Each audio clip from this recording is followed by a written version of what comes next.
Good morning students. कल हमने 17वां chapter जो था उसको समाप्त किया था और उसके बाद में आपके एक दिन का गैप दिया था जिसके अंदर आपको विविध प्रश्नमाला थी, उसके सभी क्वेश्चंस को सॉल्व करना था और बहुत आसान से उसके क्वेश्चंस थे जो आपने सॉल्व कर लिए। आज हम एक नया चैप्टर की शुरुआत करने जा रहे हैं जिसका नाम है समांतर श्रेणी। बहुत ही आसान सा चैप्टर है, बहुत ही शानदार चैप्टर है समांतर श्रेणी, इसको इंग्लिश में कहते हैं आपके अर्थमेटिक प्रोग्रेशन।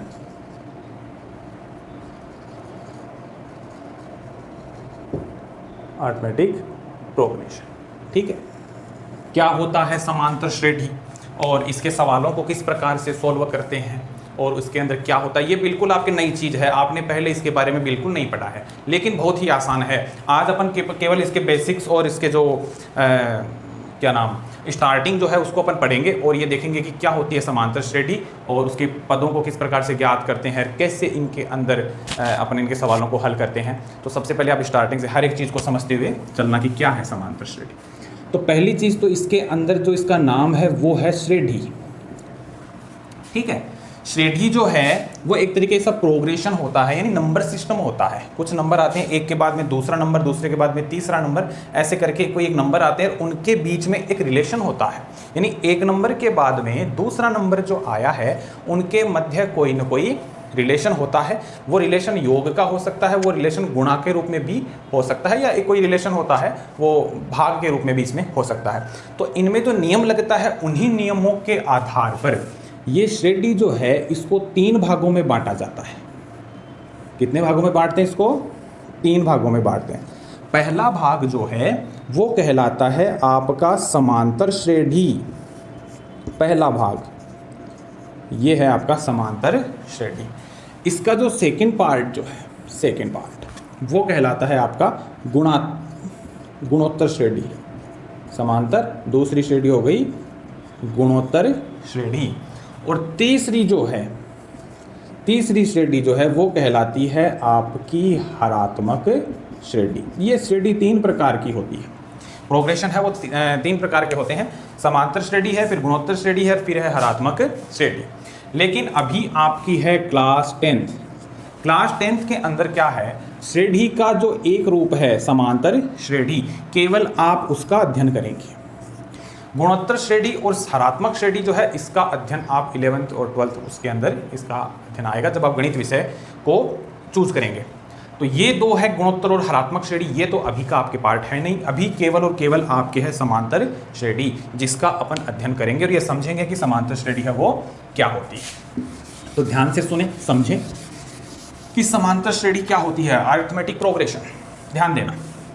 मैंने यहाँ पे कोई नंबर लिख रहा हूँ, जैसे 1 लिखा है मैंने, यहाँ पे 2 लिखा है और यहाँ मैंने ब्लैंक छोड़ दिया आपके लिए, यहाँ 4 लिख दिया मैंने, यहाँ फिर ब्लैंक छोड़ दिया, यहाँ पे फिर मैंने लिखा 6। अब आप में से मैं किसी को पूछूं कि ये कोई एक नंबर आ रहे हैं, आपको ये बताना है कि यहाँ इस रिक्त स्थान में, इस ब्लैंक्स में यहाँ पे क्या नंबर आएगा। तो आप देखेंगे कि यहाँ 1 आ रहा है, 2 आ रहा है, ये खाली छोड़ा हुआ है, फिर 4 आ रहा है, फिर खाली है, फिर 6 आ रहा है। इसका मतलब कहीं ना कहीं यहाँ पर आएगा 3 और यहाँ पर आएगा आपके 5। आपने ये पता लगा लिया कि यहाँ पे 3 आएगा, यहाँ पे 5 आएगा। कैसे पता लगाया? अब आपने ये देखा कि ये तो एक नंबर सिस्टम चल रहे हैं, 1 के बाद में 2, 2 के बाद में 3 आएगा ही आएगा, फिर 4 आ रहा है, बाद में 4 आ रहा है, इसका मतलब यहाँ 3 ही आएगा। और 3 के बाद में 4 आ गए, फिर खाली स्थान के बाद में फिर आ गया 6, इसका मतलब इस रिक्त स्थान में नंबर आएगा 5। तो ये आपने पता लगा लिया क्योंकि आपको काउंटिंग आती है, इसलिए आपने पता लगा लिया कि इन सभी के अंदर एक एक का अंतर चल रहा है। ये 1 है। अगर मैं 2 की बात करूं तो इसके अंदर मैं पहले वाला 1 है, उसमें मैंने कितना अधिक जोड़ा? 1 को ऐड किया, 1 जोड़ दिया मैंने। अब आगे वाला अंक था, उसमें आपने क्या किया? पहले वाला जो अंक था 1, उसमें आपने जोड़ा 2। देखो यहाँ ये अंक था 1, इसमें आगे 2 आया, 2 आया तो आपने इसको लिखा 1 + 1, फिर आगे वाला अंक हो जाएगा 1 + 2, फिर उसके बाद में 4 को क्या लिखेंगे इसी प्रकार से 1 + 3, इसी प्रकार से 5 को 1 + 4, इसी प्रकार से 6 को 1 + 5। अब आगे आपको इसी प्रकार से अगर रिक्त स्थान दे दे तो उसमें आपको नंबर पूछ ले तो इसी नियम के अकॉर्डिंग, ये नियम लग जाता है लेकिन आपको पता नहीं लगता, आप तो काउंटिंग के हिसाब से चलते हैं, लेकिन अगर नियम रूप में अपन सोचें तो इस प्रकार से नियम लगता है कि पहले पद में जैसे 1 जुड़ा, फिर 2 जुड़ा, फिर 3 जुड़ा, फिर 4 जुड़ा, फिर 5 जुड़ा। दूसरा नियम क्या लगता है, ध्यान से सुने। एक नियम तो ये बता दिया मैंने आपको, दूसरा नियम क्या है, ध्यान से देखें। 1 + 1, पहली वाली संख्या जो आ रही थी उसमें मैंने 1 जोड़ दिया, फिर 2 के 2 आ गया, 1 में 1 को जोड़ा, 2 आ गया हमारे पास। फिर अगली संख्या आ रही है 3, तो क्या करते हैं, इससे पहले वाली संख्या कौन सी थी, इसके जस्ट पहले 2 थी, उस 2 में मैंने कितना जोड़ दिया, 1 जोड़ दिया। उसके बाद में 3 के बाद में कितनी आती है, 4, तो 3 से इसका संबंध बताओ। 3 में मैंने कितना जोड़ा, 1, फिर 4 के बाद में कौन आता है, 5 आता है। 5 कैसे आता है, 5 के पूर्व के अंक जो 4 था उसमें मैंने क्या जोड़ दिया, 1, तो यहाँ पे क्या जुड़ रहा है, ये देखो कितने का अंतर आ रहा है, 1 का अंतर आ रहा है। और ये अंतर जो आता है, ये अंतर जब आता है, अगर ये अंतर सभी पदों में बराबर है तब ये आपका कहलाता है समांतर श्रेणी का सार्वय अंतर। क्या कहलाता है, समांतर श्रेणी का सार्वय अंतर, जिसको अपन D से व्यक्त करते हैं, D से रिप्रेजेंट किया जाता है उसको, D, ठीक है। सार्वय अंतर जो उसको D से व्यक्त करेंगे। अब ध्यान से सुनो एक एग्जांपल और, जैसे अगर मैं यहाँ पे लिखूँ 1, फिर लिखूँ 3, फिर लिखूँ 5 और आपसे पूछूं कि यहाँ क्या आएगा बताओ, तो आप देखेंगे कि इन सब में, यानी एक पद से दूसरे पद को देखेंगे तो इसमें 2 का अंतर चल रहा है। 3 से 5 में भी कितने का अंतर है, 2 का अंतर है। तो आप ये समझ गए कि आगे वाले पद जो आएगा उसमें भी 2 का अंतर होगा।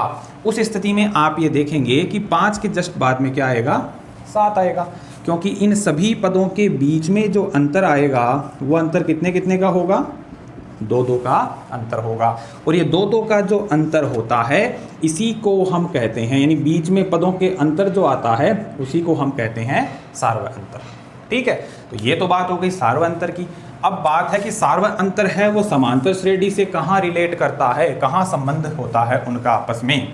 तो देखें, अगर आपको कोई पद दिए गए हैं, उन पदों में यदि आप 2 पदों के बीच का अंतर निकालें, डिफरेंस आप निकालेंगे, और वो अंतर यदि सब में बराबर आएगा, आप देख सकते हैं यहाँ पे, इसमें भी अंतर कितना, 3 में से 1 को माइनस करो, कितने आते हैं, 2। 5 में से 3 को माइनस करो, 2। 7 में से 5 को माइनस करो, 2। आप देखते हैं हर स्थिति के अंदर ये जो अंतर है ये बराबर आता है। और जब क्रमागत पदों का अंतर, यानी हर स्थिति के अंदर जब 2 पदों का अंतर, 2 क्रमागत पदों का अंतर बराबर आए, तब वह श्रेणी आपकी कहलाती है समांतर श्रेणी, समान अंतर वाली श्रेणी, समांतर श्रेणी, जिसको कहते हैं अरिथमेटिक प्रोग्रेशन। क्लियर है। अब इसमें अपन कुछ और चीजें देखते हैं। आपसे इसमें सवाल किस प्रकार के पूछे जाएंगे तो उस पर भी थोड़ा सा ध्यान दें। आपसे इसमें समांतर श्रेणी की जांच करवा सकता है कि कोई एक आपको श्रेणी देगा, कोई एक प्रोग्रेशन देगा और ये पूछेगा उसमें कि बताइए कि ये समांतर श्रेणी है या नहीं है। अब समांतर श्रेणी है या नहीं है तो उस स्थिति में अपन आगे जो 2-2 पद आएंगे उन 2-2 पदों का अंतर ज्ञात करेंगे। अंतर यदि बराबर आता है तब वह समांतर श्रेणी होगी, और अंतर यदि बराबर नहीं आता है तो वह समांतर श्रेणी नहीं होगी। फॉर एग्जाम्पल, अगर आपसे कोई ये पूछ ले कि आपके पास कोई नंबर है, जैसे मैंने यहाँ पे लिखा 2, 5, 8, 11 डॉट डॉट, यानी खत्म नहीं हो रही, चल रही है आगे, अनंत तक जा रही है।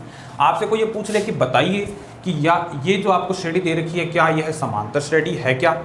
अब समांतर श्रेणी है या नहीं है इसके लिए आप ये चेक करें कि 5 और 2 इनके बीच में अंतर कितना है। अब अंतर ज्ञात करेंगे तो कैसे ज्ञात करेंगे, देखो 5 में से आप घटाओ 2, इसमें से आपने घटाया 2 तो आपको कितना मिला, 3 मिला। अब क्या चलेंगे, आगे चलो, यहाँ क्या है 8, यहाँ क्या है 5, 8 में से 5 घटाओ कितना आया 3। फिर आगे चलो, यहाँ है 11, यहाँ है 8, 11 में से 8 को माइनस करो कितना आता है 3। तो आप देख रहे हैं हर स्थिति के अंदर ये जो अंतर है ये क्या आ रहा है, बराबर आ रहा है। और अंतर जब बराबर आता है तब इसका मतलब हम कहेंगे कि ये आपकी जो श्रेणी है ये समांतर श्रेणी है। ये लो समांतर श्रेणी होगी। अब आप कहेंगे गुरुजी ऐसी भी उदाहरण दे दो जिसमें समांतर श्रेणी नहीं हो, कोई हमें कैसे पता लगेगा अगर कुछ हो ऐसा एक जैसा दिखने वाले कोई पद हो। जैसे ये पद आपका चल रहा था, इसी प्रकार का मैं एक एग्जांपल और ले लेता हूँ। 2 ले लूँ, फिर 5 ले लूँ, फिर 9 ले लूँ, फिर 13 ले लूँ। ठीक है, ऐसे कोई क्वेश्चन आ गया आपके पास उसमें आपसे जांच करवा लेके सिद्ध कीजिए कि एक समांतर श्रेणी है या नहीं है, जांच करके बताइए। तो जांच क्या करेंगे, अंतर निकालो इनके बीच का। 5 में से 2 गए 3, फिर 9 में से 5 गए 4।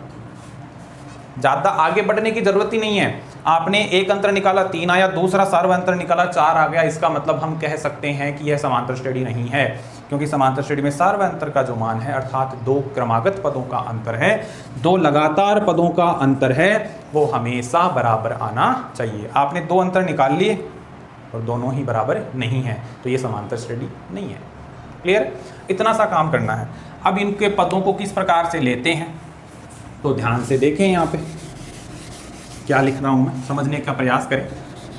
सूत्र भी याद हो जाएंगे, सूत्र को भी रटने की आवश्यकता नहीं है, बहुत आसान से है। देखना इधर, ये एक समांतर श्रेणी है।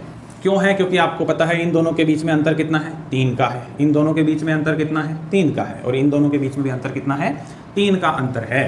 अब देखो समांतर श्रेणी के पद कैसे लिखते हैं अपन, पद चेक करें। अब ये जैसे मैंने पहला पद मान लिया A1, दूसरा पद मान लिया इसमें A2, तीसरा पद क्या हो जाएगा A3 और चौथा पद क्या हो जाएगा A4। इसी प्रकार से इसमें पद चल रहे हैं चले ही जा रहे हैं। कहाँ तक? n पदों तक। कितने पदों तक?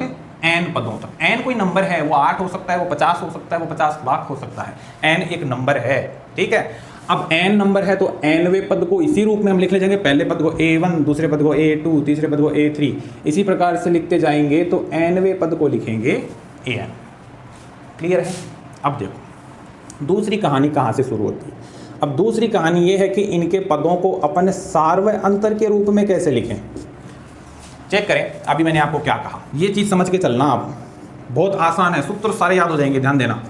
पहला था 2, दूसरा जो आ रहा है उसके अंदर 5, उसमें क्या है, पहले वाले पद से रिलेट करके लिखो। पहला पद 2 है तो दूसरे में 5 आ रहा है, तो 5 कब आता है, जब 2 में मैं कितना जोड़ता हूँ, 3 जोड़ता हूँ। क्लियर है? तीसरा देखो, 5 के बाद में तीसरा पद क्या आ रहा है, 8 आ रहा है। 8 आ रहा है तो ये इसको मैं लिख सकता हूँ 2 + 2 × 3, या फिर ये 2 + 3 है, इसको मैं ऐसे भी लिख सकता हूँ 1 × 3। ध्यान से समझे क्या लिख रहा हूँ, 1 × 3। देखो ये मान यही आ रहे हैं, पहला 2 आ रहा है, 5 को मैंने लिखा 2 + 1 × 3, तो पहले गुणा होगा, 1 को 3 से गुणा करो, 3 एकम 3, 3 और 2 5। क्लियर? इसको चलो 2 × 6, 6 और 2 8। अब इसी रूप में बताओ आगे वाला पद क्या होगा, 2 + 3 × 3, तो देखो 3 × 3 9, 9 और 2 11। इसी प्रकार बताओ आगे वाला पद क्या हो सकता था, 2 + 4 × 3। क्लियर है? तो आगे वाला पद क्या होता है, 4 × 3 12, 12 और 2 14। आप देख पा रहे हैं कि इसके 11 के बाद में पद कौन सा आएगा, 14 ही आएगा। अब ये देखो, आप इससे अपन फॉर्मूला बनाएंगे कैसे। अगर मैं ये कहूँ आपको कि आपका जो प्रथम पद है, पहला पद, उसको मैं कहता हूँ A, क्या बोलता हूँ A, और जो अंतर है दोनों के बीच का, जो यहाँ पे 3 आ रहा है, वो कहलाता है आपका सार्व अंतर। क्या कहलाता है, सार्व अंतर, और उसको मैं कहता हूँ D। तो यहाँ से फॉर्मूला बनेगा, देखना कैसे बनता है। ये देखो मैंने यहाँ पे जो आपके पास लिखी है श्रेणी, उसके नियम रूप में लिखा है। अब चेक करें, इसका ये 2 क्या है, पहला पद है, इसको मैं लिखता हूँ A, और 1 × 3 है, ये 3 क्या है यहाँ पे, 3 जो है वो कहलाता है आपका सार्व अंतर। देखो इसके बीच में अंतर कितना था, 3 का, सब में 3 3 का ही अंतर आ रहा है, तो 3 का अंतर आ रहा है, वो अंतर समान ही होगा, और समान होगा उसको अपन कहते हैं सार्व अंतर, और उसको व्यक्त करते हैं D से। तो देखो इसको मैं लिख सकता हूँ, ये तो हो गया A। अब चेक करें, ये 2 है तो ये 2 तो हो गया A, प्लस 1 × 3 तो ये हो गया 1 × D, जिसको मैं केवल D लिख सकता हूँ। 1 × D को मैं लिख सकता हूँ केवल D। आगे चलें, ये क्या हो जाएगा, 2 प्लस, देखो 2 आ गया, 2 है तो 2 किसका मान है, A का, तो A + A × 3 किसका मान है, D का है। ठीक है, तो A प्लस यहाँ पे देखो 2 आ रहा है, यहाँ पे 3 आ रहा है, यहाँ पे 4 आ रहा है, ये 2 है, इसको अपन क्या लिखेंगे, 2 ही लिखेंगे। तो ये क्या हो जाएगा, A + 2 × D, तो ये बन जाएगा आपका A + 2D। चेक करते चले बड़े ध्यान से, देखो आगे चलो, 2 है, 2 प्लस, अब 2 क्या है, 2 देखो ये फिक्स चल रहा है, 2 2 2 2 2 फिक्स है, और ये प्रथम पद का मान ही है ये। इसका मतलब इस 2 की जगह भी अपन क्या लिखेंगे, A लिखेंगे। जबकि यहाँ पे क्या रहा था पहले 1 2 3 4, ये बदल रहे हैं तो इनको संख्या रूप में ही अपन लिखेंगे 3। इसके बाद में देखो 3 3 3 3 ये फिक्स आ रहे हैं, और 3 है वो क्या था, अंतर है, सार्वंतर, तो a + 3d। इसी प्रकार से आगे चलेंगे तो a + 4d। इसी प्रकार से आगे चलेंगे तो nवा पद क्या आएगा इसका, a + n - 1 × d। अब आप ये देखेंगे कि गुरुजी यहाँ तो nवा पद an आ रहा था, यहाँ n - 1 कैसे हो गया, तो चेक करें। पहला पद मैंने यहाँ पे क्या लिखा है, a है। देखो ये इसका कंपैरिजन चलेगा, वहीं से फॉर्मूला निकलेगा। चेक करें आप, अगर मैं यहाँ पे आपके पास n का मान 1 रखूं, देखो n क्या है, वो पदों को व्यक्त करते हैं कि n है वो एक प्राकृत संख्या है, और प्राकृत संख्या है वो 1 से शुरू होती है, 1 से शुरू होती है अनंत तक चलती है, तो n का मान आता है 1 2 3 4 ऐसे अनंत तक। ठीक है, तो n का मान 1 रखो, n बराबर कितना रखो, 1। इस फॉर्मूले में फॉर्मूला क्या है, a + n - 1 × d, और n का मान जब 1 रखेंगे तो वो पद आएगा पहला पद। भाई n बराबर 1 है तो पहला पद आएगा, पहला पद आएगा, तो इसमें मान रख के देखो a + n का मान 1 रखो, 1 - 1 × d। अब 1 में से 1 गए 0, 0 d से गुणा होगा तो 0, तो a + 0 का मान कितना आएगा, a आएगा। चेक करें यहाँ पे पहला पद क्या है, a है, और यहाँ पे पहला पद क्या है, a1 है। अब आप कहेंगे दूसरा चेक कर लेते हैं, कर लो, n का मान 3 रख दो। अब n का मान 3 रखेंगे तो ये पद कौन सा आएगा, तीसरा पद आएगा। चेक करें, n का मान 3 रखेंगे तो सूत्र में मान रखो a + 3 - 1 × d, और ये हो गया a + 3 में से 1 गए 2d।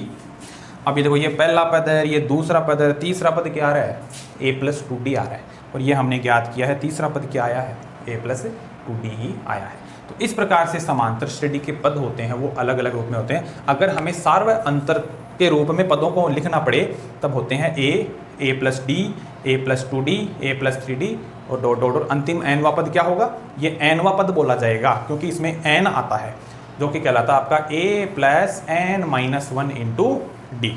क्लियर है। और अगर इसको केवल कंप्लीट पदों के रूप में अपन लिखें तो यह आएगा a1 पहला पद, a2 दूसरा पद, a3 तीसरा पद, a4 चौथा पद।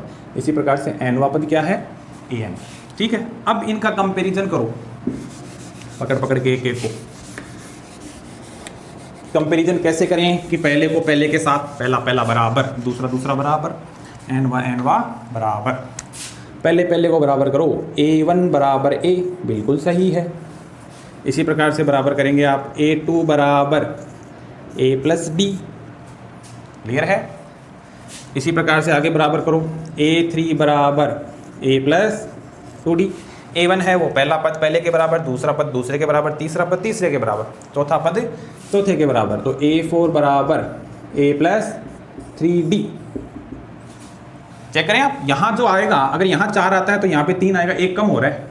यहाँ पे 3 आ रहा है तो यहाँ पे 2 ही आ रहा है, एक कम हो रहा है। यहाँ पे 2 आ रहा है तो यहाँ पे 1 ही आ रहा है, एक कम हो रहा है। यहाँ 1 आ रहा था, आ ही नहीं रहा, 0 हो गया, एक कम हो गया। अब इसी प्रकार से देखें, जब आप nवा पद लिखेंगे an, उसका मान भी क्या होगा, a+। देखो यहाँ पे 4 था, यहाँ 3 हो गया, यानी यहाँ जितना मान होता है उसमें यहाँ 1 कम हो जाता है। अब यहाँ कितना मान है, n है। अब n में से 1 कम कर दो तो n - 1, और गुणा में क्या आ रहा है, d। तो यहाँ से आपको एक फॉर्मूला मिलेगा, ये फॉर्मूला है an बराबर a + n - 1 × d, और यही फॉर्मूला आपका है 5.1 समाप्त होती है इसी के साथ में। इसमें आपको क्या क्या करना होता है, ध्यान से देखें। ये फॉर्मूला आपको मिला है, ये क्या बोला जाएगा, इसको बोला जाएगा आपका समांतर श्रेणी का nवा पद, जिसको अपन कहते हैं an, और इसका सूत्र होता है a + n - 1 × d। क्लियर है, ठीक है। ये एक फॉर्मूला है आपका जो आपको याद रखना है। जब आपसे ये पूछा जाए कि समांतर श्रेणी में n पदों का योग क्या होता है, तुरंत आपका रिप्लाई आना चाहिए an बराबर a + n - 1 × d, ऐसे आपका फॉर्मूला आना चाहिए। और फिर आपको ये भी पता होना चाहिए कि a क्या है, a प्रथम पद है, d क्या है, d सार्वंतर है। ठीक है, a प्रथम पद है, d सार्वंतर है, n है पदों की संख्या। अगर आपको 10 पद दे दे तो n का मान 10 हो गया, 20 पद दे दे तो n का मान 20 हो जाएगा, 50 पद दे दे तो n का मान 50 हो जाएगा। क्लियर। इसी प्रकार से ये सूत्र बनेगा। अब इसके अंदर एक आता है सार्वंतर निकालना। सार्वंतर तो अभी बताया था आपको, दो पदों का अंतर लेते हैं, और वो पद भी कैसे होते हैं, लगातार आने वाले। तो अगर हिंदी के रूप में इसका फॉर्मूला लिखें तो इसका फॉर्मूला होगा दो क्रमागत पदों का अंतर। क्रमागत होनी चाहिए, क्रमागत मतलब लगातार, लगातार आने वाले पद होने चाहिए, तब जाके उसका फॉर्मूला निकलेगा। अब लगातार आने वाले पद देखो, जैसे ये फॉर्मूला है, ठीक है, इस पे लगाओ भाई, ये दो मान है लगातार, इसका अंतर ज्ञात करो, a2 माइनस a1, द्वितीय पद माइनस प्रथम पद, ये लो, इससे d निकल जाएगा आपका सार्वंतर। क्या a3 में से a2 भी घटा सकते हैं क्या? क्या a3 में से a2 घटाने पर भी सार्वंतर आएगा क्या? बिल्कुल आएगा, क्योंकि ये भी दो क्रमागत पद हैं। a4 में से a3 भी घटा सका के, बिल्कुल घटा सको हो, d का मान है वो आएगा a4 माइनस a3 से भी आएगा।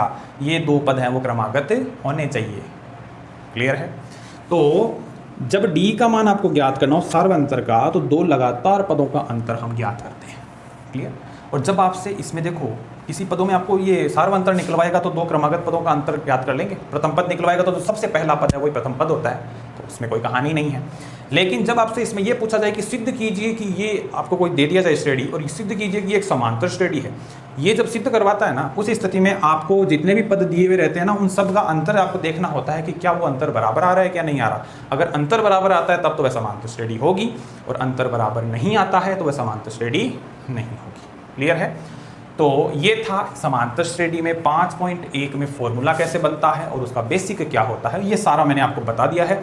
अब अपन चर्चा करेंगे इससे रिलेटेड क्वेश्चंस। देखिए आप सवाल कैसे कैसे हैं। तो जैसे इसमें 3 प्रकार के सवाल हैं। क्वेश्चन नंबर फर्स्ट लेता हूँ मैं। क्वेश्चन नंबर फर्स्ट क्या कहता है वो ध्यान से सुने पहले। क्वेश्चन नंबर फर्स्ट है कि निम्नलिखित समांतर श्रेणी के लिए प्रथम पद a एवं सार्वंतर d का मान ज्ञात करो। इसमें मैं आपके 2 क्वेश्चन ले लेता हूँ। एक तो पहला क्वेश्चन ही ले लेते हैं, 6 9 12 15 dot dot dot dot dot. एक क्वेश्चन ले लेते हैं इसका दूसरा, -7 -9 -11 -13। और एक क्वेश्चन ले लेता हूँ मैं अंश बटे हर के रूप वाला, तो उसमें आ जाएगा जैसे -1 1/4 3/2। ये 3 प्रश्न मैंने लिए हैं। ये है ना 5वां क्वेश्चन है, पहले का 5वां। आपको पहले के अंदर कुल 7 क्वेश्चन दे रखे हैं, मैं 3 इसमें ले लेता हूँ, अलग अलग प्रकार के हो गए, बाद बाकी में कोई समस्या नहीं आएगी। चेक करें पूछा क्या है इसमें। ज्ञात क्या करना है आपको? ज्ञात करना है आपको एक तो प्रथम पद a का मान ज्ञात करना है, दूसरा आपको इसमें ज्ञात करना है सार्वंतर जो कि होता है आपका d का मान ज्ञात करना है। कैसे करेंगे चेक करें। चूंकि प्रथम पद है वो तो आपको देखने मात्र से स्पष्ट है। प्रथम पद को अपन a कहते हैं, a1 भी कहते हैं, यहाँ a कहेंगे। प्रथम पद का मान, पहला पद क्या है 6 है क्या, तो प्रथम पद 6 हो गया, रिजल्ट आ गया, आपको उत्तर आ गए। दूसरा और सार्वंतर। अब मैंने कहा था सार्वंतर ये समांतर श्रेणी है, प्रश्न कह रहा है आपको तो इसमें प्रथम पद और d का मान ज्ञात करना है। इसका मतलब सभी का अंतर है वो बराबर आएगा ही आएगा। सार्वंतर का मान कैसे ज्ञात करेंगे? d क्या होता है a2 माइनस a1, द्वितीय पद माइनस प्रथम पद, अर्थात दो क्रमागत पदों का अंतर। आप यहाँ पे ऐसे भी लिख सकते हैं, सार्वंतर बराबर दो क्रमागत पदों का अंतर बराबर क्रमागत पद a2। देखो ये a1 है, ये a2 है। a2 का मान कितना है 9 - 6 बराबर 3, और ये आ गया आपका रिजल्ट, उत्तर आ गया। इसी प्रकार से हल करना है। नेक्स्ट पे चलते हैं। प्रथम पद, चूंकि प्रथम पद a बराबर -7। क्लियर है? अब निकालेंगे इसमें सार्वंतर d का मान। सार्वंतर d जो होता है a2 माइनस a1, द्वितीय पद माइनस प्रथम पद।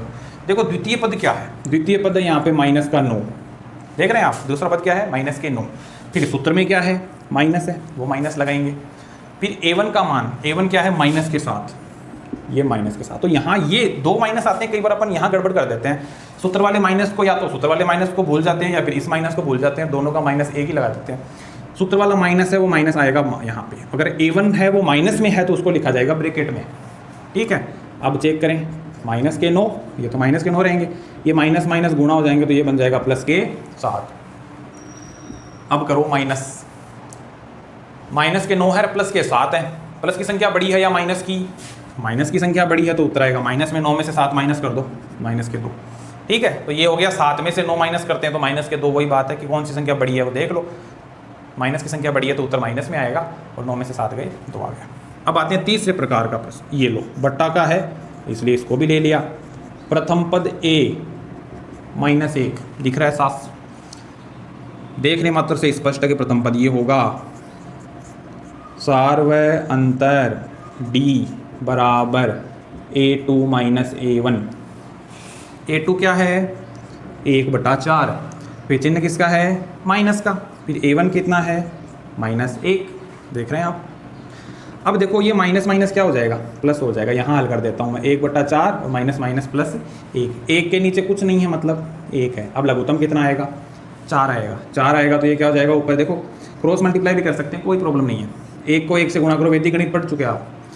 1 को 1 से गुणा करो, 1 आ गया। फिर प्लस का चिन्ह, 4 को 1 से गुणा करो, 4 आ गया। और नीचे वाली संख्या को आपस में गुणा करो, 4 एकम 4। 4 और 1 कितना हो गया? 5/4। ये आ गया आपका सार्वअंतर और ये आ गया आपका रिजल्ट। तो इस प्रकार से आपको क्वेश्चन नंबर 1 है उसको सोल्व करना है। क्लियर है? बहुत आसान सा है।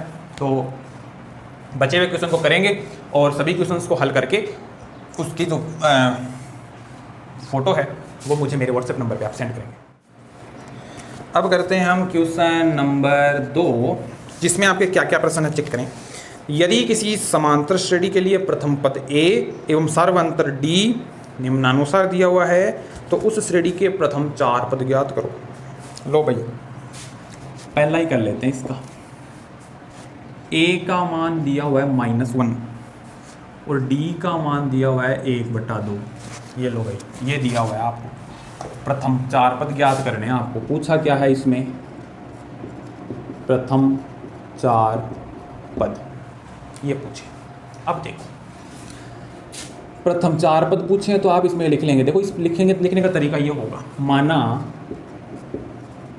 समांतर, इसको शॉर्ट में लिख सकते हैं आप, समांतर श्रेणी ऐसे भी लिख सकते हैं या AP भी लिख सकते हैं। अरिथमेटिक प्रोग्रेशन होता है तो उसको AP भी लिख सकते हैं, या शॉर्ट में आप सह के बाद में डॉट, श्रेणी के बाद में डॉट, पूरा लिखने की जरूरत नहीं है। माना समांतर श्रेणी के 4 पद क्या हैं? A1 A2 A3 A4 हैं। ठीक है क्या? चेक करो। A1 है प्रथम पद, वो आपने अभी हमने कंपैरिजन किया था, आपने देखा था A1 किसके बराबर था? A के बराबर था। और A का मान किसके बराबर है? -1 के बराबर है। इसका मतलब पहला पद तो आ गया -1।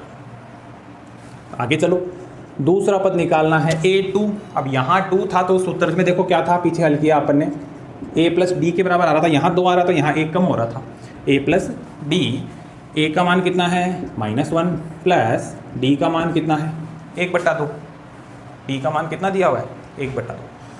अब इसको हल करो। 1 के नीचे कुछ नहीं है, बट्टा में 1 है। हल करो इसको आगे। लघुत्तम कितना है? 2 है। 2 है, क्रॉस मल्टीप्लाई कर दो। -1 को 2 से गुणा करो, -2। फिर प्लस 1 को 1 से गुणा करो, 1 बट्टा में 1 दूनी 2। ऊपर संख्या प्लस की बड़ी है माइनस की? माइनस की, इसलिए आंसर आएगा माइनस। 2 में से 1 गया, 1 माइनस का 1/2। ये लो, खत्म कहानी। A2 आ गया। इसी प्रकार से A3 ज्ञात करेंगे। ये क्या होगा? A + 2D, 3 है तो यहाँ 2D हो जाएगा, बराबर 1 - 1। देखो A का मान कितना है? -1 प्लस 2 गुणा D का मान कितना है? 1/2। देखो भाई 2 से 2 कैंसिल हो गया, गुणा का चिन्ह है, तो यहाँ कितना बच गया? 1। -1 प्लस 1, 1 में से 1 गया, 0। आगे चलो, A4। A4 क्या होता है? A + 3D। ये हो गया -1 प्लस 3 गुणा 1/2 बराबर माइनस का 1 प्लस का 3 एकम 3। देखो 3 को 1 से गुणा करो, 3/2 आ जाएगा। 1 के नीचे कुछ नहीं है, 1 है। लघुत्तम ले लो भाई, 2 आ गया। ये वैदिक मेथड से करोगे तो क्या करेंगे? 1 को 2 से गुणा करो, 2 आ गया। फिर क्रॉस मल्टीप्लाई कर दो। 2 को -1 से गुणा करो, -2। फिर प्लस का चिन्ह, 1 को 3 से गुणा करो, 3 हो गया। क्लियर है? अब 3 प्लस की संख्या बड़ी हो गई इसमें। देखो 3 बड़ा है, 2 छोटा है, तो 3 प्लस की संख्या बड़ी है। 3 में से 2 गए, 1/2। ये 4 पद आ गए, A1 A2 A3 A4। और ये 4 पद यही थे, A1 A2 A3 A4। अतः लास्ट में लिखेंगे, अतः समांतर श्रेणी के 4 पद कौन कौन से हैं चेक करो। पहला तो आ रहा था -1, दूसरा -1/2, तीसरा 0 और चौथा 1/2 है। ठीक है, तो इस प्रकार से आपको सवाल को हल करना है, ये आ जाएंगे आपके फाइनल आंसर। क्लियर? तो इस प्रकार से आपको 5.1 के सवालों को हल करना है, जिसमें 3 क्वेश्चन है टोटल। आपको केवल पहला और दूसरा क्वेश्चन करना है, तीसरा क्वेश्चन है कल बताएंगे, कल चर्चा करेंगे उसके ऊपर। आज केवल इतना ही काम है। आज का काम ये है, इसके कॉन्सेप्ट को आप समझने का प्रयास करेंगे वीडियो को देख के, और इसका जो फॉर्मूला है वो भी आपको लिख के सेंड कर दिया जाएगा। साथ में आपको प्रश्नावली जो है वो भी सेंड कर दी जाएगी और उसके आंसर्स भी सेंड कर दिए जाएंगे। तो आप क्वेश्चन सॉल्व करेंगे और उसके आंसर चेक करेंगे, और अगर कोई क्वेश्चन नहीं आता है तो आप मुझसे बताएंगे। क्लियर है? ताकि उसका समाधान किया जा सके। तो आज की क्लास में बस इतना ही। Thank you.